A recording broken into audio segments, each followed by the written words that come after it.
Oui, bien sûr, la construction d'une nouvelle école à Saskatoon, mais aussi trouver des solutions pour l'année prochaine.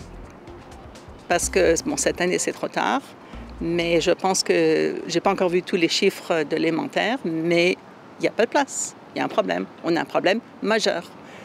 Bonjour. Aujourd'hui, on vous parle de la pétition concernant une nouvelle école francophone à Saskatoon qui a été envoyée au gouvernement provincial à la fin des vacances estivales. Dans son budget provincial déposé en mars, le gouvernement prévoyait un investissement pour la planification d'une nouvelle école primaire francophone à Saskatoon. Selon Anne-Lise, 200 personnes, parents et membres de la communauté, ont signé ce document. Il est aussi question du financement des rénovations pour le pavillon Monique Rousseau de l'École canadienne-française, des réparations qualifiées de nécessaires et urgentes, comme par exemple le toit qui fuit, une température inadéquate et des espaces trop petits. Des centaines d'étudiants de Saskatoon se trouvent obligés de se déplacer à pied ou d'attendre l'autobus suivant pour se rendre en classe le matin, puisque les autobus sont surchargés. Selon le service de transport en commun Saskatoon Transit, pendant les heures de pointe, certains passagers se bousculent pour accéder au bus, tandis que d'autres peuvent ne pas avoir la possibilité d'embarquer.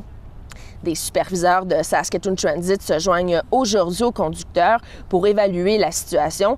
Par ailleurs, le directeur de Saskatoon Transit, Jim Pufalt, affirme avoir mis en service 3 bus supplémentaires et des véhicules à plus grande capacité pour ces trajets. En terminant, on vous présente des images des créations d'un soudeur de la Saskatchewan qui transforme de vieux ustensiles en sculptures d'acier complexes. Ken Kroon se fait de plus en plus connaître grâce à ses sculptures artistiques. En martelant, en pliant et en fondant, il fait de ses idées une réalité, comme par exemple des petites libellules qui prennent 20 minutes à réaliser ou encore une réplique grandeur nature d'un robot du film Terminator. Voilà ce qui conclut ce vidéojournal. Pour plus d'infos, téléchargez notre application Info. Bonne journée!